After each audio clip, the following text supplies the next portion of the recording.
Laiškas romiečiams. Paulius, Jėzaus Kristaus tarnas, pašauktas apaštalu, išrinktas skelbti Dievo evangeliją, kurią jis iš anksto pažadėjo per savo pranašus šventuose raštuose, apie jo sūnų, kūnų kilusi iš Dovydo palikuonių, šventumo dvasia per prisikėlimą iš numirusių pristatyta galingu Dievo sūnumi, Jėzų Kristų, mūsų viešpatį. Per jį gavome malonę ir apaštalystę, kad jo vardu padarytume klusniais tikėjimu visas tautas, iš kurių ir jūs esate Jėzaus Kristaus pašaukti. Visiems Dievo numylėtiesiems, esantiems Romoje, pašauktiesiems šventiesiems, tebūna jums malonė bei ramybė nuo mūsų Dievo Tėvo ir viešpaties Jėzaus Kristaus. Pirmiausia, dėkoju savo Dievui per Jėzų Kristų už jūs visus, nes visame pasaulyje kalbama apie jūsų tikėjimą. Man liudytojas Dievas, kuriam tarnauju dvasia, skelbdamas jo sūnaus evangeliją, jog be paliovos jūs prisimenu savo maldose, prašydamas, kad Dievo valia man pavyktų kaip nors atvykti pas jūs. Trokštu jūs pamatyti, kad galėčiau perduoti šiek tiek dvasinių dovanų jūs sustiprinti. Tai yra drauge pasiguosti bendru jūsų ir mano tikėjimu. Noriu, broliai, kad žinotumėte, jog ne kartą ketinau atvykti pas jūs, bet iki šiol vis pasitaikydavo kliūčių, kad ir tarp jūsų turėčiau šiek tiek vaisių, kaip ir tarp kitų pagonių. Juk aš skolingas graikams ir barbarams, mokytiems ir nemokytiems. Štai kodėl mano širdį traukia ir jums Romoje skelbti evangeliją. Aš nesigėdiju evangelijos, nes ji yra Dievo jėga išgelbėti kiekvienam, kuris tiki, pirma žydui, paskui graikui. Joje apsireiškia Dievo teisumas, iš tikėjimo į tikėjimą, kaip parašyta, teisusis gyvens tikėjimu. Dievo rūstybė apsireiškia iš dangaus už visokią žmonių bedevystę ir neteisybę, kai teisybę jie užgniaužia neteisumu. Juk tai, kas gali būti žinoma apie Dievą, jiems aišku, nes Dievas jiems tai apreiškė. Jo neregimosios ypatybės, jo amžinoji galybė ir dievystė nuo pat pasaulio sukūrimo aiškiai suvokiamos iš jo kūrinių, todėl jie yra nepateisinami. Pažinę Dievą, jie negarbino jo kaip Dievo ir jam nedėkojo, bet tuščiai mąstydami paklydo ir neišmani jų širdis aptemo. Vadindami save išmintingais, jie tapo kvaili. Jie išmainė nenykstančiojo Dievo šlovę į nykstančius žmogaus, paukščių, keturkojų bei šliužų atvaizdus. Todėl Dievas per jų širdies geidulius atidavė juos neskaistumui, kad jie patys terštų savo kūnus. Jie Dievo tiesą iškeitė į melą ir garbino kūrinius bei tarnavo jiems, o ne kūrėjui, kuris palaimintas per amžių amžius. Amen. Todėl Dievas paliko juos gėdingų aistrų valiai. Jų moteris prigimtinius santykius pakeitė priešingais prigimčiai. Panašiai ir vyrai, pametę prigimtinius santykius su moterimis, užsigeidė vienas kito, ištvirkavo vyrai su vyrais ir gaudavo už savo paklydimą vertą atpildą. Kadangi jie nesirūpino pažinti Dievą, tai Dievas leido jiems vadovautis netikusių išmanimų ir daryti, kas nepridera. Todėl jie pilni visokio neteisumo, netyrumo, piktybių, godulystės ir piktumo, pilni pavydo, žudynių, nesantaikos, klastingumo, paniekos, apkalbų. Tai yra šmeižikai, nekenčiantis Dievo, akiplėšos, išpuikeliai, pagirūnai, išradingi piktadariai, neklausantis tėvų, neprotingi, nepatikimi, nemylintis, neatlaidus, negailestingi. Nors jie ir žino teisingą Dievo nuosprendį, kad visą tai darantis verti mirties, jie ne tik patys taip daro, bet ir palaiko taip darančius. Esi nepateisinamas, kas bebūtum žmogau, kuris teisi kitą. Juk teisdamas kitą, pasmerki save, nes ir pats tai darai, už ką teisi. Mes žinome, kad Dievas teisingai teis tuos, kurie tokius nusikaltimus daro. Nejaugi manai, žmogau, pats taip darydamas ir teisdamas taip darančius išvengsęs Dievo teisumo? Kaip drįsti niekinti jo gerumo, pakantumo ir kantrumo turtus? Ar nesupranti, kad Dievo gerumas skatina tave atgailauti? Deja, savo užkietėjimu bei neatgailaujančia širdimi tu pats savo kaupi rūstybę Dievo rūstybės ir jo teisingumo teismo prieiškimo dienai. Jis kiekvienam atmokės pagal jo darbus. Tiems, kurie ištvermingai darydami gerą ieško šlovės, garbingumo ir nemirtingumo, amžinojų gyvenimų, o išpuikėliams, kurie nepaklūsta tiesai, bet yra pasidavę neteisumui, pykčiu ir rūstybę. Sielvartas ir suspaudimas sielai kiekvieno žmogaus, kuris daro blogą, pirma žydo, paskui graiko. Ir šlovė, pagarba bei ramybė kiekvienam, kuris daro gerą, pirma žydui, paskui graikui. Juk Dievas nėra šališkas. Visi, kurie nusidėjo neturėdami įstatymo, pražus be įstatymo, o visi, kurie nusidėjo turėdami įstatymą, bus nuteisti pagal įstatymą. Neįstatymo klausytojai teisūs Dievo akyse, bet įstatymo vykdytojai bus išteisinti.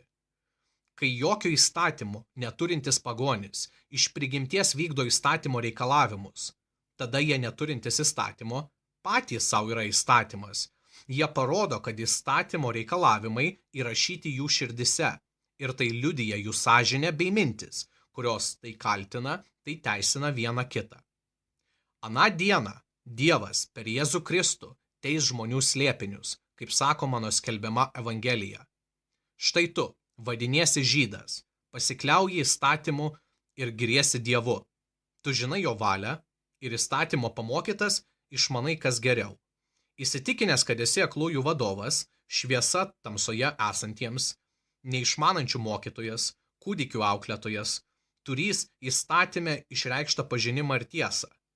Tai kodėl tu mokydamas kitus nepamokai pats savęs? Kodėl liepdamas nevogti, pats vagi? Sakydamas nesvetimauk, pats svetimauji. Bjaurėdamas įstabais, pats apiplėši šventyklas? Giriesi įstatymu, o paniekini Dievą laužydamas įstatymą? Juk parašyta, dėl jūsų pikžodžiauja Dievo vardui pagonys. Apipjaustymas tiesa, naudingas, jei vykdai įstatymą. O jeigu esi įstatymo laužytojas, tavo apipjaustymas tampa neapipjaustymu. Taigi, kai neapipjaustytas žmogus laikosi įstatymo reikalavimu, argi jo neapipjaustymas nebus įskaitytas apipjaustymu? Ar nuo gimimo neapipjaustytas kūne, bet vykdantis įstatymą nepasmerks tavęs, kuris lauža įstatymą, turėdamas jo raidę ir apipjaustymą? Ne tas yra žydas, kuris išoriškai laikomas žydu, ir ne tas apipjaustymas, kuris išoriškai atliktas kūne, bet tas yra žydas, kuris toks viduje, ir tada yra apipjaustymas, kai širdis apipjaustyta dvasioje, o ne pagal raidę. Tokiam ir šlovė ne iš žmonių, bet iš Dievo. Koks tada pranašumas būti žydu, arba kokia nauda iš apipjaustymo? Visokeriopas. Pirmiausia tas, kad jiems buvo patikėtas Dievo žodis. Jei kai kurie tapo netikintys, negi jų netikėjimas panaikins Dievo ištikimybę. Jokiu būdu. Dievas išlieka teisingas, o kiekvienas žmogus melagis, kaip parašyta, kad tu būtum pripažintas teisus savo žodžiuose ir laimėtum, kai esi teisiamas. Tad jei mūsų neteisumas iškelia Dievo teisumą, kągi sakysime, gal Dievas neteisus rūsčiai bausdamas, kalbu kaip žmonėms įprasta. Jokiu būdu. Kaip tada Dievas galėtų teisti pasaulį? Bet jeigu Dievo tiesa per mano melagystę tik dar labiau iškilo jo šloviai, tai kam dar teisti mane kaip nusidėjėlį?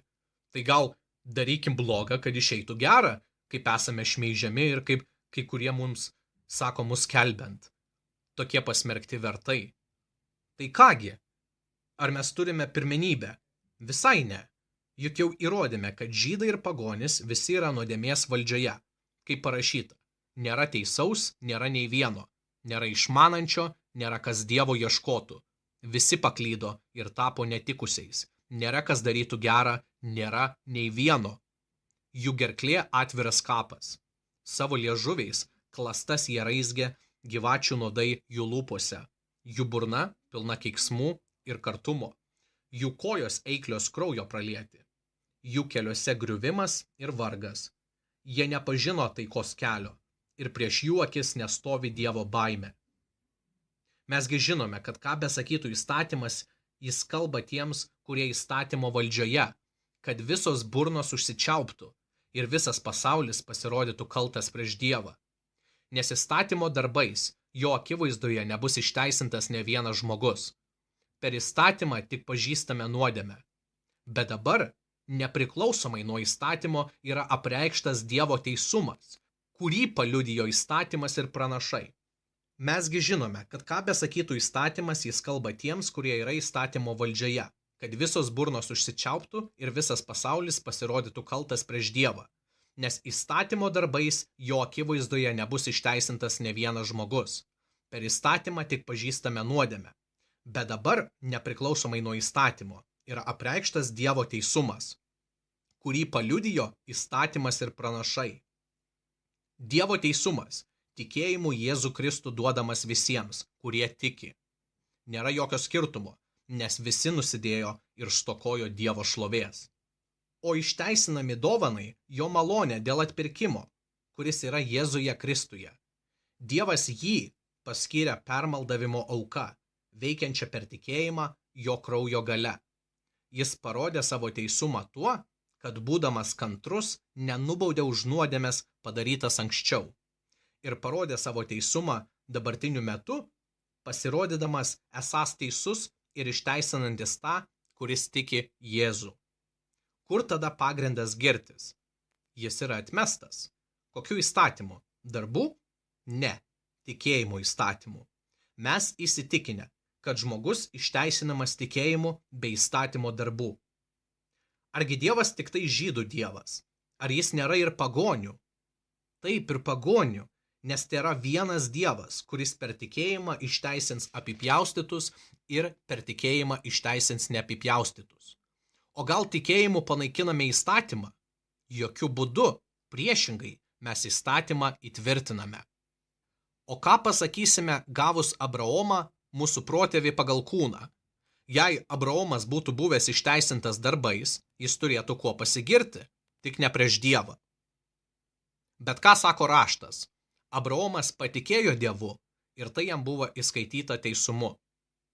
Tam, kuris dirba, atlyginimas nelaikomas malonė, bet skola. O tam, kuris nedirba, bet tiki tuo, kuris išteisina bedievį, jo tikėjimas įskaitomas jam teisumu. Taip ir Dovydas skelbė palaiminimą žmogui, kuriam Dievas be darbų įskaito teisumą. Palaiminti, kurių nusikaltimai atleisti, kurių nuodėmės uždengtos. Palaimintas žmogus, kuriam viešpats nuodėmės neįskaito. Ar šis palaiminimas taikomas tik apipjaustytiems, ar taip pat ir neapipjaustytiems? Mes sakėme, kad Abraomui tikėjimas buvo įskaitytas teisumu. Kokiu būdu? Jam esant apipjaustytam ar neapipjaustytam? Ne po apipjaustymo, bet prieš apipjaustymą. Jis gavo apipjaustymo žymę kaip antspaudą tikėjimo teisumo, kurį turėjo būdamas dar neapipjaustytas. Taip jis tapo tėvu visiems tikintiesiems iš neapipjaustytųjų, kad ir jiems būtų įskaitytas teisumas. Ir apipjaustymo tėvų tiems, kurie ne tik apipjaustyti, bet ir vaikšto mūsų tėvo Abraomo tikėjimu pėdomis, kurį jis turėjo būdamas dar neapipjaustytas. Ne įstatymų rėmėsi Abraomui arba jo palikuonėms duotas pažadas, kad paveldės pasaulį, bet tikėjimo teisumu. Jei paveldėtojai būtų tie, kurie remiasi įstatymu, tai tikėjimas būtų tuščias, o pažadas netektų vertės. Juk įstatymą lydi baudžianti rūstybė, o kur nėra įstatymo, ten nėra ir nusižengimo. Taigi paveldėjimas priklauso nuo tikėjimo, kad būtų iš malonės, ir pažadas būtų tikras visiems palikuonims, ne tik tiems, kurie remiasi įstatymu, bet ir tiems, kurie turi tikėjimą Abraomo, kuris yra mūsų visų tėvas. Kaip parašyta, aš padariau tave daugelio tautų tėvų. Tėvas prieš Dievą, kuriuo jis tikėjo, kuris atgaivina mirusius ir tai, ko nėra, vadina taip, lyg būtų. Nesant jokios vilties, Abraomas patikėjo viltimi ir taip tapo daugelio tautų tėvų, kaip jam buvo pasakyta, kokie bus tavo palikuonys. Jis nepavargo tikėti ir nelaikė savo kūno apmirusiu, nors jam buvo apie 100 metų, ir Saros iščiop mirusiomis. Jis nepasidavė netikėjimui Dievo pažadu, bet buvo tvirtas tikėjime, teikdamas Dievui šlovę ir būdamas visiškai įsitikinęs, jog ką jis pažadėjo, jis tengs ir įvykdyti. Todėl jam tai buvo įskaityta teisumu. Tačiau ne vien apie jį parašyta, kad buvo įskaityta, bet ir apie mus, nes turės būti skaityta ir mums, jei tikime tą, kuris prikėlė iš numirusių Jėzų, mūsų viešpatį, paaukota dėl mūsų nusikaltimų ir prikelta mums išteisinti. Taigi, išteisinti tikėjimu turime ramybę su Dievu per mūsų viešpatį Jėzų Kristų, per kurį tikėjimu pasiekėme tą malonę, kurioje stovime ir džiaugiamės Dievo šlovės viltimi. Ir ne vien tuo, mes taip pat džiaugiamės sielvartais, žinodami, kad sielvartas ugdo ištvermę. Ištvermė patirtį, patirtis viltį, o viltis neapvilia, nes Dievo meilė yra išlieta mūsų širdyse per šventą dvasią, kuri mums duota. Mums dar esant silpniems, Kristus savo metu numirė už bedievius. Vargu ar kas sutiktų mirti už teisųjį. Na, nebent gal kas ryžtųsi mirti už geradarį.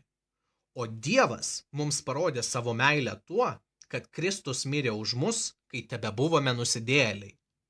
Tad dar tikriau dabar, kai esame išteisinti jo krauju, mes būsime per jį išgelbėti nuo rūstybės. Jeigu, kai dar buvome priešai, mūsų taikė su Dievu jo sūnaus mirtis, tai tuo labiau mus išgelbės jo gyvybė, kai jau esame sutaikinti. Negana to, mes džiaugiamės Dieve per mūsų viešpatį Jėzų Kristų, kuriuo esame sutaikyti. Todėl kaip per vieną žmogų nuodėmė įėjo į pasaulį, o per nuodėmę mirtis, taip ir mirtis pasiekė visus žmones, nes visi nusidėjo.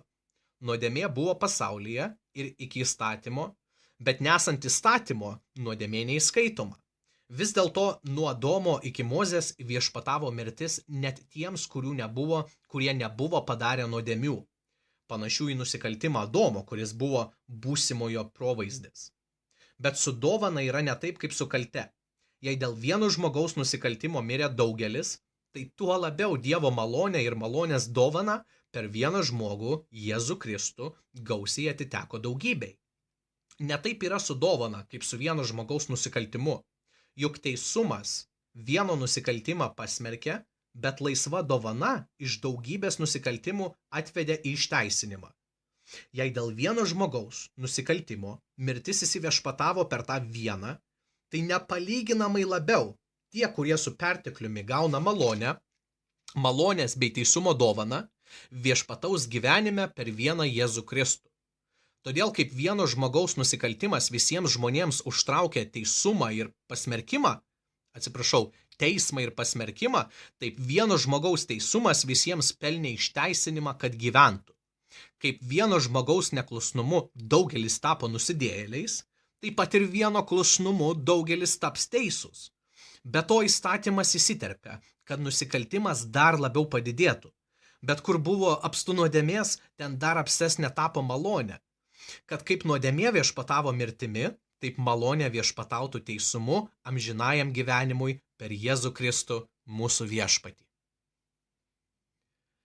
Kągi sakysime, gal mums pasilikti nuodėmėje, kad gausėtų malonė? Jokių būdų. Mirę nuodėmiai, kaipgi gyvensime joje? Argi nežinote, jog mes, pakrikštyti Jėzuje Kristuje, buvome pakrikštyti jo mirtyje? Taigi krikštu mes esame kartu su juo palaidoti mirtyje, kad kaip Kristus buvo prikeltas iš numirusių Tėvo šlove, taip ir mes gyventume naują gyvenimą.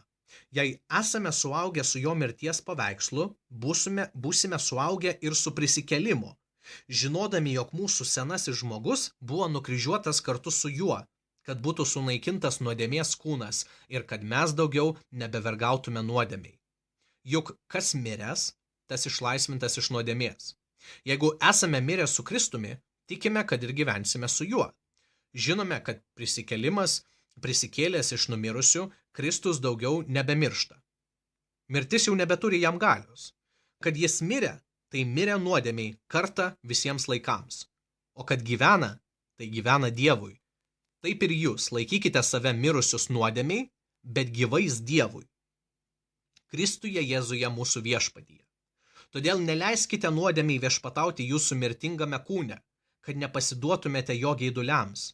Neduokit nuodėmei savo kūno narių kaip neteisumo ginklų, bet paveskite save Dievui, kaip iš numirusiųjų atgyjusius ir savo narius jam kaip teisingumo ginklus, kaip teisumo ginklus. Nuodėmė neturi jums viešpatauti, jūs ne įstatymo, bet malonės valdžioje. Tai ką? Gal darysime nuodėmės, jei esame ne įstatymo, bet malonės valdžioje? Jokių būdų. Argi nežinote, kad pasiduodami kam nors vergauti, jūs iš tiesų tampate vergais to, kuriam paklūstate? Ar tai būtų nuodėmė vedanti į mirtį, ar paklusnumas vedantis į teisumą? Bet ačiū Dievui, kad nors buvote nuodėmės vergais, jūs iš širdies paklusote tam mokymo, pavyzdžiui, kuriam buvote pavesti. Ir išlaisvinti iš nuodėmės tapote teisumo tarnais. Kalbu grinai žmogiškai, dėl jūsų kūniško silpnumo. Kai buvote atidavę savo kūno narius vergauti netyrumui ir nedorybei, kad elgtumėtės nedorai, taip pat atiduokit savo narius vergauti teisumui, kad taptumėte šventi. Būdami nuodėmės vergai, jūs buvote nepriklausomi nuo teisumo. Bet kokį vaisių turėjote tuomet iš to, ko dabar gėdijatės? Juk tų dalykų galas yra mirtis. O dabar išlaisvinti iš nuodėmės ir tapę Dievo tarnais, turite kaip vaisių šventumą ir kaip baigti amžinąjį gyvenimą. Atpildas už nuodėmę mirtis, o Dievo dovana amžinasis gyvenimas per Jėzų Kristų mūsų viešpatį. Ar nežinote, broliai, aš kalbu žinantiems įstatymą, kad įstatymas galioja žmogui, kol jis gyvas. Pavyzdžiui, ištekėjusi moteris įstatymo surišta su vyru, kol jis gyvas. Jei vyras miršta, ji tampa laisva nuo įstatymo, rišusio ją su vyru. Ji vadinsis svetimautoja, jei vyrui gyvam esant, bus žmona kitam. Bet jei vyras miršta, ji tampa laisva nuo įstatymo ir ištekėdama už kito nebėra svetimautoja. Taip ir jūs, mano broliai, per Kristaus kūną esate mirę įstatymui, kad priklausytumėte kitam, prikeltam iš numirusiųjų ir kad mes neštume vaisių Dievui. Kol gyvenome pagal kūną, mumise veikia įstatymo pažadintos nuodėmingos aistros ir mes nešėme vaisių mirčiai. Bet dabar, numirę įstatymui, kuriuo buvome surišti, esame išlaisvinti iš jo, kad tarnautume nauja dvasia, o ne pasenusią raidę. Ką tad pasakysime? Gal įstatymas yra nuodėmė? Jokių būdų. Bet aš nebūčiau pažinęs nuodėmės, jei nebūtų įstatymų. Nebūčiau suvokęs geismo, jei įstatymas nebūtų pasakęs negeisk. Bet nuodėmė per įsakymus, gavusi progą, pažadino manyje visokius geismus. O be įstatymo nuodėmė negyva. Kadaise be įstatymo aš buvau gyvas, bet atėjus įsakymui atgijo nuodėmė ir aš numiriau. Taip man paaiškėjo, kad įsakymas skirtas gyvenimui nuvedė mane į mirtį, nes įsakymu paskatinta nuodėmė mane suvedžiojo ir juo mane nužudė. Todėl įstatymas šventas, įsakymas taip pat šventas ir teisingas ir geras. Vadinasi, geras dalykas tapo man mirtimi. Jokių būdų, bet nuodėmė pasirodo nuodėme tuo, kad atnešė man mirtį pasinaudodama gerų dalykų, kad per įsakymą nuodėmė taptų be galo nuodėminga. Nes mes žinome, kad įstatymas yra dvasiškas, o aš esu kūniškas, parduotas nuodėmei. Aš net neišmanau, ką darąs, nes darau ne tai, ko noriu, bet tai, ko nekenčiu. O jei darau tai, ko nenoriu, tada sutinku, kad įstatymas geras. Tada jau nebe aš tai darau, bet manyje gyvenanti nuodėmė. Aš juk žinau, kad manyje, tai yra mano kūne, nėra jokio gėrio. Gėrio trokšti sugebu, o padaryti ne. Aš nedarau gėrio, kurio trokštu, o darau blogį, kurio nenoriu. O jeigu darau, ko nenoriu, tada nebe aš tai darau, bet manyje gyvenanti nuodėmė. Taigi aš randu tokį įstatymą. Kai trokštu padaryti gerą, prie manęs prilimpa blogą. Juk kaip vidinis žmogus, aš gėriuosi Dievo įstatymu, bet savo nariuose matau kitą įstatymą, kovojantį su mano proto įstatymu ir paverčianti mane belaisviu nuodėmės įstatymo, kuris yra mano nariuose. Vargšas aš žmogus, kas išlaisvins mane iš šito mirties kūno. Bet ačiū Dievui, per mūsų viešpatį Jėzų Kristų. Taigi aš pats protu tarnauju Dievui, Dievo įstatymui, o kūnu nuodėmės įstatymui. Taigi dabar nebėra pasmerkimo tiems, kurie yra Kristuje Jėzuje, kurie gyvena ne pagal kūną, bet pagal dvasią. Nes gyvenimo Kristuje Jėzuje dvasios įstatymas išlaisvino mane iš nuodėmės ir mirties įstatymų. Ko įstatymas nepajėgė, būdamas silpnas dėl kūno, tai įvykdė Dievas. Jis atsiuntė savo sūnų nuodėmingo kūno pavidalu, kaip auką už nuodėmę, ir pasmerkė nuodėmę kūne, kad įstatymo teisumas išsipildytų mumyse, gyvenančiuose ne pagal kūną, bet pagal dvasią. Kurie gyvena pagal kūną, tie mąsto kūniškai, o kurie gyvena pagal dvasią, dvasiškai. Kūniškas mąstymas – tai mirtis, o dvasiškas – gyvenimas ir ramybė. Kūniškas mąstymas – priešiškas Dievui, jis nepaklūsta Dievo įstatymui ir net negali paklūsti. Ir todėl gyvenantis pagal kūną negali patikti Dievui. Tačiau jūs negyvenate pagal kūną, bet pagal dvasią, jei tik Dievo dvasia gyvena jumise. O kas neturi Kristaus dvasios, tas nėra jo. Jeigu Kristus yra jumise, tai kūnas yra miręs dėl nuodėmės, bet dvasia gyva dėl teisumo. Jei jumise gyvena dvasia to, kuris Jėzų prikėlė iš numirusių, tai jis prikėlęs iš numirusių Kristų atgaivins ir jūsų mirtingus kūnus savo dvasia gyvenančią jumise.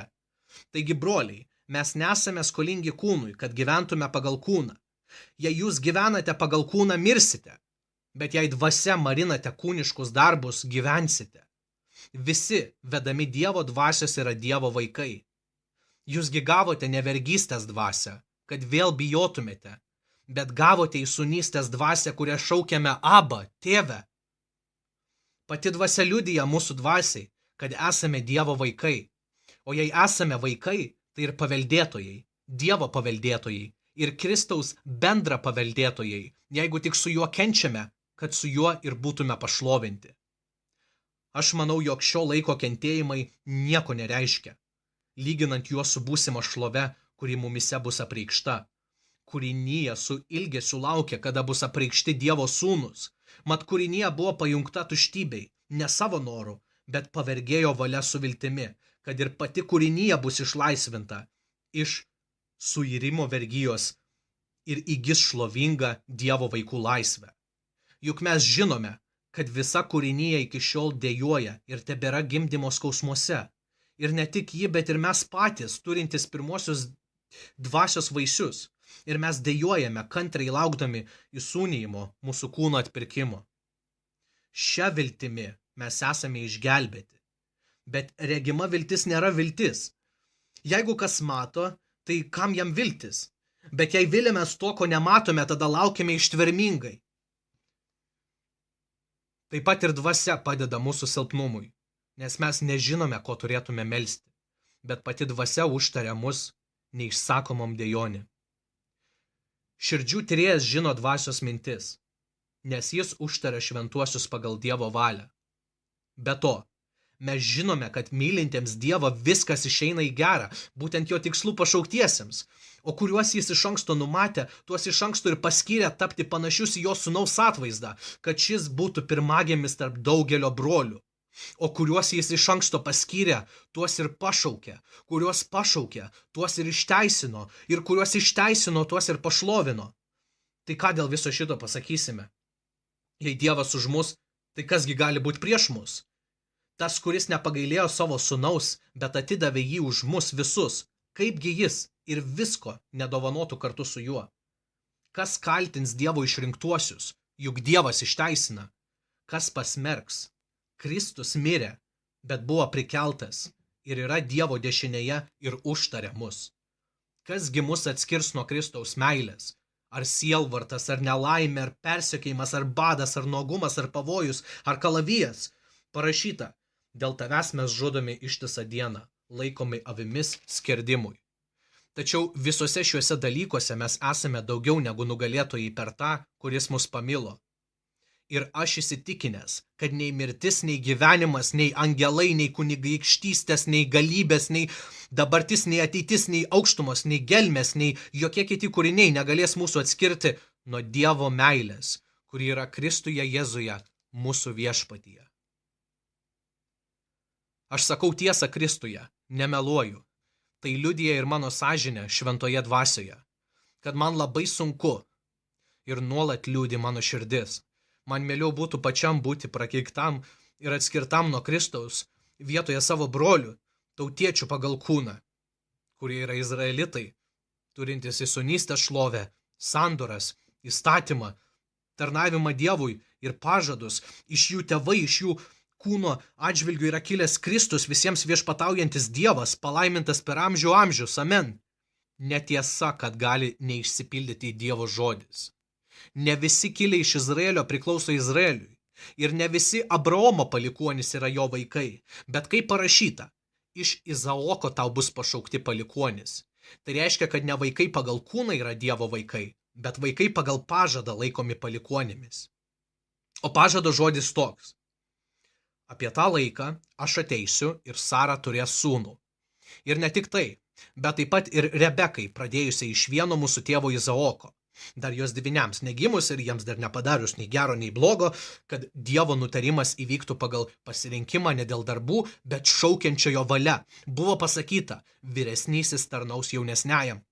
Kaip ir parašyta, Jokūbą pamilau, o Ezavo nekenčiau. Kągi pasakysime, gal Dievas neteisingai daro? Jokių būdų. Jis Mozei kalba, aš pasigailėsiu to, kurio norėsiu pasigailėti.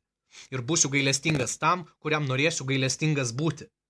Taigi viskas priklauso ne nuo to, kuris trokšta ar kuris bėga, bet nuo gailestingojo Dievo. Juk kraštas faraonui sako, aš iškėliau tave, kad parodyčiau savo jėgą tau ir kad mano vardas būtų skelbiamas visoje žemėje. Vadinasi, ko jis nori, to pasigaili ir kurį nori, tą užkietina. Gal man pasakysi, o už ką tada jis mus kaltina? Kasgi galėtų atsilaikyti, atsispirti jo valiai? Ak, žmogau, kasgi tiesą sakant tu toks esi, kad drįsti prieštarauti Dievui? Argi dirbinys klausia meistro, kodėl mane tokį padarei? Ar puodžius neturi galios moliui, kad iš to paties minkalo pagamintų vieną indą garbingam panaudojimui, o kitą negarbingam?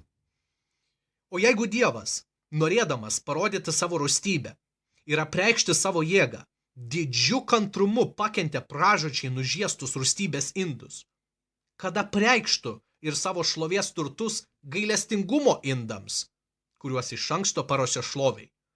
Ir mus pašaukė ne tik iš žydų, bet ir iš pagonių. Jis kalba per Ozėją, nes savo tautą pavadinsiu savąją tautą ir nemylimąją mylimą. Ir toje vietoje, kur jiems buvo pasakyta, jūs ne manoji tauta, ten jie bus vadinami gyvojo Dievo vaikais. O Izaijas šaukia apie Izraelį.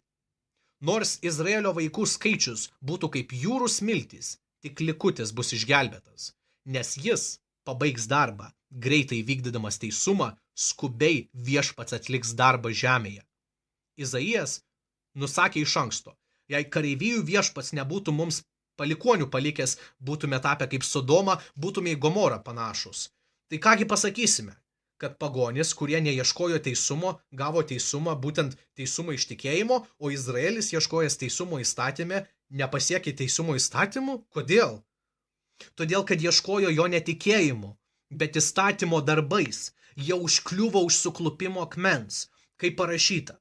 Štai dedu Sione suklupimo akmenį, pasipiktinimo uolą, bet kas juo tiki, nebus sugėdintas. Broliai, mano širdies troškimas ir malda Dievui yra už Izraelį, kad jie išsigelbėtų. Aš jiems liudiju, kad jie turi uolumo Dievui, tačiau be pažinimo.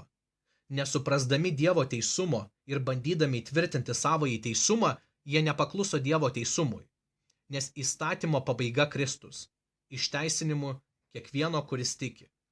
Mozė rašo apie teisumą iš įstatymo. Jį vykdydamas žmogus juo gyvens. Bet teisumas iš tikėjimo kalba taip. Nesakyk savo širdyje, kas įžengs į dangų. Tai yra Kristaus atsivesti. Arba, o kas nusileis į bedugnę? tai yra Kristaus iš numirusių sugrąžinti. Bet ką jis sako? Arti tavęs yra žodis, tavo burnoje ir tavo širdyje. Tai yra mūsų skelbiamas tikėjimo žodis. Jeigu lūpomis išpažinsi viešpatį Jėzų ir širdimi tikėsi, kad Dievas jį prikėlė iš numirusių, tu būsi išgelbėtas. Nes širdimi tikima ir taip įgyjamas teisumas, o lūpomis išpažįstama ir taip įgyjamas išgelbėjimas. Raštas juk sako, kiekvienas, kuris jį tiki, nebus sugėdintas. Nėra skirtumo tarp žydo ir graiko, nes tas pats viešpats visiems, turtingas kiekvienam, kuris jo šaukiasi. Juk kiekvienas, kuris šaukiasi viešpatės vardo, bus išgelbėtas. Bet kaip žmonės šauksis to, kurio neįtikėjo? Ir kaip jie įtikės tą, apie kurį negirdėjo? Kaipgi išgirs be skelbėjo? Ir kaip jie skelbs, jei nebus pasiųsti? Kaip parašyta, kokios puikios kojos tų, kurie skelbia ramybės evangeliją, kurie neša geras žinias. Bet ne visi pakluso evangelijai, nes Izaijas sako, viešpatė, kas patikėjo mūsų skelbimu. Taigi tikėjimas iš klausimo, klausimas iš Dievo žodžio. Bet aš klausiu, argi jie negirdėjo? Kaipgi ne? Po visą žemę pasklido jų garsas ir jų žodžiai iki pasaulio pakraščių. Klausiu toliau, ar Izraelis nežinojo? Bet Mozė pirmas sako, aš sukelsiu jums pavydą per netautą, sukelsiu pyktį per neišmanančią tautą. Izaijas labai drąsiai sako, mane atrado tie, kurie manęs neieškojo, apsireiškiau tiems, kurie apie mane neklausinėjo. Bet Izraeliui sako, ištisą dieną aš laikau ištiesę savo rankas į neklusnę ir prieštaraujančią tautą. Tad aš klausiu, ar Dievas atstūmė savo tautą? Jokių būdų, juk ir aš Izraelitas ir Abraomo palikuonių iš Benjamino giminės. Dievas neatstūmė savosios tautos, kurią iš anksto numatė. Ar nežinote, ką sako raštas apie Eliją? Kai šis skundžiasi Izraeliui, viešpatie, jie išžudė tavo pranašus, išgriovė tavo aukurus, aš vienas belikau ir jie tyko mano gyvybės. O kaip skamba Dievo atsakymas? Aš pasilikau 7,000 vyrų, kurie nesulenkė kelio prieš Balį. Ir dabartiniu metu yra malonės išrinktas likutis. Ir jei malonė, tai ne dėl darbų, nes tada malonė nebūtų malonė. Bet jeigu darbais, tai jau nebebus malonė, kitaip darbas nebūtų darbas. Tai kągi, Izraelis nepasiekė to, ko ieškojo. Pasiekė tik tai išrinktoji dalis. Kiti buvo apakinti, kaip parašyta. Dievas jiems siuntė snaudulio dvasią, kad akis neregėtų ir ausis negirdėtų iki šios dienos. Ir Dovydas sako, jų stalas tepavirsta jiems spastais, žabangais, suklupimo akmeniu ir atpildu. Tegul aptemsta jų akis, kad neregėtų, ir jų nugara laikyk nuolat sulenkta. Tada aš klausiu, negi izraelitai taip suklupo, kad pargriūtų? Jokių būdų. Tik per jų suklupimą pagonims atėjo išgelbėjimas, kad juos paimtų pavydas. Bet jeigu jų suklupimas yra pasauliui praturtinimas ir jų sumažėjimas pagonims praturtinimas, tai ką duos jų visuma? Jums, pagonims, sakau, būdamas pagonių apaštalas, aš gerbiu savo tarnavimą. Gal kaip nors man pavyks sukelti savo tautiečių pavydą ir bent kai kuriuos išgelbėti. Jeigu jų atmetimas reiškia pasauliui sutaikinimą, tai kągi reikštų jų priėmimas, jei negyvenimą iš numirusiųjų? Jei pirmieji vaisiai šventi, tai šventa ir visuma. Jei šaknis šventa, tai ir šakos. Jeigu kai kurios šakos buvo nulaužtos, o tu, laukinis alyvmedis, esi tarp jų įskiepytas ir tapęs šaknies bei alyvmedžio syvų dalininku, tai nesididžiuok prieš anas šakas. O jeigu didžiuojasi, tai žinok, kad ne tu išlaikai šaknį, bet šaknis tave. Gal pasakysi, šakos buvo nulaužtos tam, kad aš būčiau išskiepytas. Gerai, jos nulaužtos dėl netikėjimo, o tu stovi tikėjimu. Nesididžiuok, bet bijok. Jei Dievas nepagailėjo prigimtinių šakų, gali nepagailėti ir tavęs. Taigi matai, Dievo gerumą ir griežtumą. Nupuolusiems griežtumas, o tau gerumas. Jei pasiliksi jo gerume, kitaip ir tu būsi iškirstas.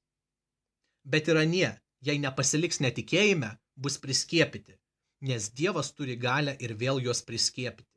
Tad jeigu buvai iškirstas iš prigimtojo laukinio alyvmedžio ir prieš prigimtį įskiepytas, tauriajame alyvmedyje, tai juo labiau jie, tikrosios šakos, bus priskiepyti savajame alyvmedyje.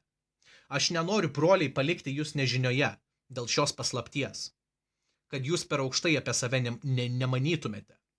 Dalis Izraelio užkietėjo, kol įeis pagonių visuma, o tada bus išgelbėtas visas Izraelis, kaip parašyta. Iš Siono ateis gelbėtojas ir nukreips bedivystės nuo Jokūbo. Tokia bus jiems mano sandora, kai nuimsiu jų nuodėmes. Žiūrint Evangelijos, jie yra Dievo priešai jūsų naudai, bet pagal išrinkimą jie yra numylėtiniai dėl savųjų tėvų. Juk Dievo dovanos ir pašaukimas neatšaukiami. Kaip jūs kadaise netikėjote Dievu, o dabar per jų netikėjimą patyrėte gailestingumą, taip ir jie dabar netiki, kad dėl jums suteikto pasigailėjimo ir jie susilauktų gailestingumo. Dievas juos visus uždarė netikėjime, kad visų pasigailėtų.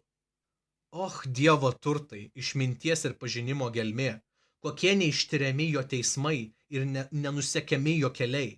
Ir kasgi pažino viešpatės mintį, ir kas buvo jo patarėjų, arba kas jam yra davęs pirmas, kad jam būtų atmokėta. Iš jo, per jį ir jam yra visa, jam šlovė per amžius. Amen. Dievo gailestingumu aš prašau jūs, broliai, aukoti savo kūnus kaip gyvą, šventą, Dievui patinkančią auką. Tai jūsų sąmoningas tarnavimas. Ir neprisitaikykite prie šio pasaulio, bet pasikeiskite, atnaujindami savo protą, kad galėtumėte ištirti, kas yra gera, priimtina ir tobula Dievo valia. Iš man suteiktos malonės raginu kiekvieną iš jūsų nemanyti apie save geriau, negu dera manyti, bet manyti apie save blaiviai pagal kiekvienam Dievo duotą įtikėjimo saiką. Juk kaip viename kūne turime daug narių, bet ne visi nariai atlieka tą patį uždavinį. Taip ir mūsų daugybė yra vienas kūnas Kristuje, o pavieniui vieni kitų nariai. Pagal mums suteiktą malonę turime įvairių dovanų. Jei kas turi pranašavimą, te pranašauja pagal tikėjimo saiką. Jei kas turi tarnavimą, te tarnauja. Kas mokymą, te moko. Kas skatinimą, te skatina. Kas duoda, te daro tai iš atviros širdies. Kas vadovauja, te vadovauja uoliai. Kas daro gailestingumo darbus, te daro tai su džiaugsmu. Meilė te būna nevaidmainiška. Venkite pikto, laikykitės gero. Švelniai mylėkite vienas kitą brolišką meilę, pagarbiai vertinkite kitus aukščiau nei save. Uolumu nebūkite tingus, būkite liepsnojančios dvasios, tarnaukite viešpačiui, džiaukitės viltimi, būkite kantrus, išmėginimuose nepaliaujamai melskitės, dalinkite šventųjų poreikės, puoselėkite svetingumą, laiminkite savo persekiotojus, laiminkite, o ne keikite. Džiaukite su besidžiaugiančiais, verkite su verkiančiais. Būkite vienminčiai tarpusavyje. Negalvokite apie didelius dalykus, bet sekite nuolankiaisiais. Nebūkite išmintingi savo akyse. Niekam net mokėkite piktų už piktą. Rūpinkitės tuo, kas dora visų žmonių akyse. Kiek įmanoma ir kiek nuo jūsų priklauso, gyvenkite taikingai su visais žmonėmis. Nekeršykite patys, mylimieji, bet palikite tai rūstybei, nes parašyta, mano kerštas aš atmokėsiu, sako viešpats. Todėl jei tavo priešininkas alkanas, pavalgydink jį, jei trokšta, pagirdik jį. Taip darydamas tu sukrausi žarijas ant jo galvos. Nesiduok pikto nugalimas, bet nugalėk piktą gerumu. Kiekviena siela tebūna klusni aukštesniems valdžioms, nes nėra valdžios, kuri nebūtų iš Dievo. Esančios valdžios yra Dievo nustatytos. Todėl, kas priešinasi valdžiai, priešinasi Dievo tvarkai. Kurie priešinasi, užsitraukia savo teismą. Nes valdininkų bijoma ne gerą darant, o blogą. Nori nebijoti valdžios, daryk gerą ir susilauksi iš jos pagirimo. Juk valdininkas yra Dievo tarnas tavo labui. Bet jei darai blogą, bijok, nes jis ne veltui nešioja kardą. Jis yra Dievo tarnas ir baudžia, įvykdydamas rūstybę darantiems piktą. Todėl reikia paklusti ne tik dėl rūstybės, bet ir dėl sąžinės. Juk todėl ir mokesčius mokate, nes anie yra Dievo tarnai, nuolatos užsiimantys tais dalykais. Atiduokite visiems, ką privalote. Kam mokestį, mokestį, kam muitą, muitą, kam baimę, baimę ir kam pagarbą, pagarbą. Niekam nebūkite ką nors skolingi, išskyrus meilę vienas kitam. Nes kas myli, tas įvykdo įstatymą. Juk įsakymai nesvetimauk, nežudyk, nevok, neteisingai neliudyk, negeisk ir kiti yra sutraukti į šį posakį. Mylėk savo artimą kaip save patį. Meilė nedaro blogo artimui. Todėl meilė įstatymo išpildymas. Taip elkitės, suprasdami, koks dabar laikas. Išmušė valanda, mums pabusti iš miego. Dabar mūsų išgelbėjimas arčiau negu tada, kai įtikėjome. Naktis nuslinko, diena prisiartino, todėl nusimeskime tamsos darbus, apsiginkluokime šviesos ginklais. Kaip dieną elkimės dorai, nepasiduokime apsirijimui ir girtavimui, gašlavimui ir paleistuvavimui, vaidams ir pavydui, bet apsirenkite viešpačiu Jėzumi Kristumi ir netenkinkite kūno geidulių. Silpno tikėjimo žmogų priimkite, bet venkite ginčų dėl skirtingų nuomonių. Vienas įsitikinęs, kad galima viską valgyti, o silpnas valgo tik daržoves. Kuris valgo, te neniekina nevalgančio, o kuris nevalgo, te neteisia valgančio, nes Dievas jį priėmė. Kas tu toks, kad drįsti teisti kito tarną? Ar jis stovi ar krenta, tai savajam viešpačiui, bet jis stovės, nes Dievas turi galią jį išlaikyti. Vienas išskiria vieną dieną iš kitų dienų, o kitam jos visos vienodos. Kiekvienas tebūna įsitikinęs pagal savo išmanymą. Tas, kuris išskiria dieną, daro tai viešpačiui. Ir tas, kuris neišskiria dienos, nesilaiko jos viešpačiui. Tas, kuris valgo, valgo viešpačiui, nes jis dėkoja Dievui. O tas, kuris nevalgo, nevalgo viešpačiui ir dėkoja Dievui. Ne vienas iš mūsų negyvena savo ir ne vienas savo nemiršta. Jei mes gyvename, gyvename viešpačiui. Ir jeigu mirštame, viešpačiui mirštame. Todėl ar mes gyvename ir mirštame, esame viešpaties. Nes dėl to Kristus ir mirė, ir prisikėlė ir atgijo, kad būtų ir mirusiųjų, ir gyvųjų viešpats. Tai kodėlgi tu teisi savo brolį? Arba kodėl niekini savo brolį?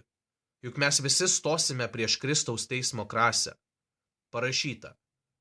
Kaip aš gyvas, sako viešpats, prieš mane suklups kiekvienas kelias ir kiekvienos lūpos išpažins Dievą. Taigi kiekvienas iš mūsų duos Dievui apyskaitą už save. Tad liaukime teisti vieni kitus.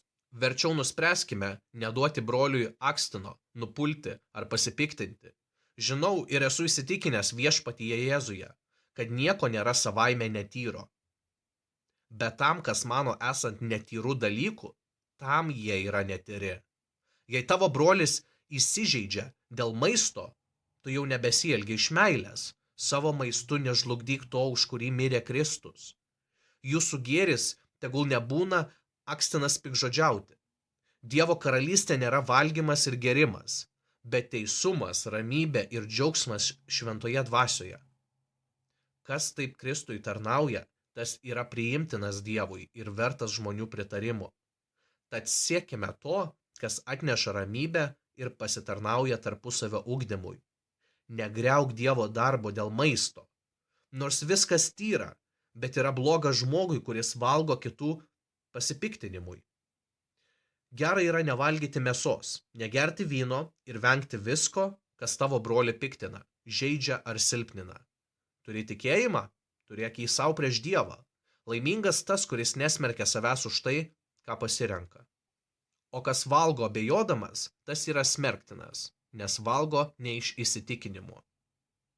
Visa, kas daroma ne iš įsitikinimo, yra nuodėmė. Mes, stiprieji, turime pakęsti silpnųjų silpnybės ir ne sau pataikauti. Kiekvienas iš mūsų tebūna malonus artimui, jo labui ir pažangai. Nes ir Kristus gyveno ne savo malonumui, bet kaip parašyta, tave keikiančių keiksmai krito ant manęs. O visa, kas anksčiau parašyta, mums pamokyti parašyta, kad ištvertume ir raštų paguodą turėtume viltį. Ištvermės ir paguodos Dievas teduoda mums tarpusavyje būti vienos minties, Kristaus Jėzaus pavyzdžiu, kad sutartinai vienu balsu šlovintume Dievą mūsų viešpaties Jėzaus Kristaus tėvą. Todėl priimkite vienas kitą, kaip ir Kristus jus priėmė į Dievo šlovę. Aš sakau, Kristus tapo apipjaustytųjų tarnas dėl Dievo tiesos, kad patvirtintų tėvams suteiktus pažadus ir kad pagonis šlovintų Dievą už jo gailestingumą, kaip parašyta. Todėl išpažinsiu tave tarp pagonių, tavo vardui giedosiu. Ir vėl sakoma, džiaukitės pagonis kartu su jo tauta. Ir dar, girkite viešpatį visi pagonys, šlovinkite jį visos tautos. Ir Izaijas vėl sako, bus Jesės šaknis, tas, kuris pakils valdyti pagonių, ir juo vilsis pagonys. Tegul vilties Dievas pripildo jūs dideliu džiaugsmu ir tikėjimo ramybę, kad šventosios dvasios jėga būtumėte pertekę vilties. Aš, mano broliai, esu įsitikinęs, kad jūs esate kupini gerumo, pilni visokio pažinimo ir galite vieni kitus perspėti. Parašiau jums, broliai, kai kur kiek per drąsiai, norėdamas jums priminti, kad dėl Dievo man suteiktos malonės turiu būti pagonims Jėzaus Kristaus tarnas ir skelbti Dievo evangeliją, kad pagonio auka taptų priimtina šventosios dvasios pašventinta. Taigi Kristuje Jėzuje aš galiu pasigirti Dievo darbais. Juk nedrįščiau ko nors pasakoti, ko Kristus nebūtų per mane nuveikęs, kad pagonis paklustų žodžiu ir darbu. Galingais ženklais ir stebuklais Dievo dvasios jėga nuo Jeruzalės ir aplinkui iki Ilirijos aš iki galo paskelbiau Kristaus evangeliją. Be to, kad nestatyčiau ant svetimų pamatų, aš stengiausi skelbti evangeliją ne ten, kur Kristaus vardas jau pagarsintas, bet kaip parašyta, pamatys tie, kuriems nebuvo apie jį skelbta, ir supras tie, kurie nebuvo girdėję. Todėl aš ir buvau daug kartų sutrukdytas pas jūs atvykti. Bet dabar, neturėdamas vietos šiuose kraštuose ir daugel metų trokšdamas atvykti pas jūs, aš apsilankysiu, kai keliausiu į Ispaniją. Turiu vilties, keliaudamas pro šalį, išvysti jūs ir tikiuosi, kad jūs palydėsite mane prieš tai, nors kiek pasimėgavusį bendravimu su jumis. Bet dabar vykstu į Jeruzalę, šventiesiems patarnauti. Mat Makedonijai ir Achajai buvo malonu padaryti rinkliavą Jeruzalės šventųjų beturčiams. Joms tai labai patiko. Ir iš tikro jos yra skolininkės. Jeigu pagonys tapo jų dvasinių gerybių dalininkais, tai jų pareiga patarnauti medžiaginėmis gerybėmis. Taigi, baigęs šį reikalą ir jiems saugiai atidavęs, kas surinkta, keliausiu pro jūs į Ispaniją. Ir aš esu tikras, kad atvyksiu pas jūs Kristaus evangelijos palaiminimo pilnatvėje. Todėl maldauju jūs, broliai, dėl viešpaties Jėzaus Kristaus ir dvasios meilės, kad jūs kartu su manimi kovotumėte už mane maldose Dievui, kad būčiau išgelbėtas nuo netikinčiųjų Judėjoje, kad mano paslauga Jeruzalėje būtų priimtina šventiesiems ir kad pagal Dievo valią atvykčiau pas jūs su džiaugsmu ir atsigaivinčiau drauge su jumis. Ramybės Dievas tebūna su jumis visais. Amen. Pavedu jums mūsų sesę Febę, kuri yra Kankrėjos bažnyčios tarnautoja. Priimkite ją viešpatyje, kaip pridera šventiesiems, ir padėkite jai, prireikus jūsų paramos, nes ir ji yra padėjusi daugam ir man pačiam. Sveikinkite Priscilę ir Akvilą, mano bendradarbius Kristuje Jėzuje, kurie guldė galvas gelbėdami mano gyvybę. Jiems dėkoju ne aš vienas, bet ir visos pagonių bažnyčios. Taip pat pasveikinkite bažnyčią, kuri yra jų namuose. Sveikinkite mano mylimąjį Epenetą, pirmąjį vaisiuje Kristuje Azijoje. Sveikinkite Mariją, kuri daug darbavosi dėl mūsų. Sveikinkite Androniką ir Juniją, mano tautiečius, kalėjusius su manimi. Jie žymus tarp apaštalų ir anksčiau už mane yra Kristuje. Sveikinkite mano mylimąjį viešpatyje Ampliatą. Sveikinkite mūsų bendradarbį Kristuje Urboną ir mano mylimąjį Stačį. Sveikinkite Apelį, išbandytą Kristuje. Sveikinkite tuos, kurie yra iš Aristobulo namų. Sveikinkite mano tautietį Erodioną. Sveikinkite tuos iš Narcizo šeimynos, kurie yra viešpatyje. Sveikinkite Trifeną ir Trifosą, besidarbuojančius viešpatyje. Sveikinkite mieląją Persidę, kuri daug darbavosi viešpatyje. Sveikinkite išrinktąjį viešpatyje Rufą, taip pat ir jo bei mano motiną. Sveikinkite Asinkritą, Flegontą, Hermį, Partrobą, Hermą ir su jais esančius brolius. Sveikinkite Filologą ir Juliją, Nerėją ir jo seserį, Olimpą ir visus šventuosius, kurie yra su jais. Sveikinkite vieni kitus šventu pabučiavimu. Jūs sveikina visos Kristaus bažnyčios. Prašau jūs, broliai, įsidėmėti tuos, kurie kelia susiskaldimus bei papiktinimus prieštaraudami mokymui, kurio jūs išmokote. Venkite jų. Tokie žmonės netarnauja mūsų viešpačiui Jėzui Kristui, bet savo pilvui. Saldžiomis ir pataikūniškomis kalbomis jie apgaudinėja paprastųjų širdis. Jūsų klusnumas žinomas visur, todėl džiaugiuosi jumis ir linkiu, kad būtumėte išmintingi gėriui ir neišmanus blogiui. O ramybės Dievas sutryps šėtoną po jūsų kojomis greitu laiku. Mūsų viešpaties Jėzaus malonė tebūnie su jumis. Amen. Jūs sveikina mano bendradarbis Timotiejus ir mano tautiečiai Liucijus, Jasonas ir Sosipatras. Aš, Tercijus, šio laiško surašytojas, sveikinu jūs viešpatyje. Jūs sveikina Gajus, mano ir visos bažnyčios šeimininkas. Jūs sveikina Erastas, miesto iždininkas ir mano brolis Kvartas. Mūsų viešpaties Jėzaus Kristaus malonė tebūnie su jumis visais. Amen.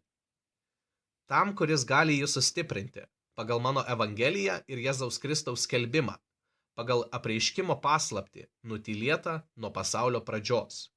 Bet dabar atskleista ir pranašų raštais amžinojo Dievo įsakymų paskelbta visoms tautoms, kad jos paklustų tikėjimui, vienam išmintingajam Dievui per Jėzų Kristų šlovė per amžius. Amen.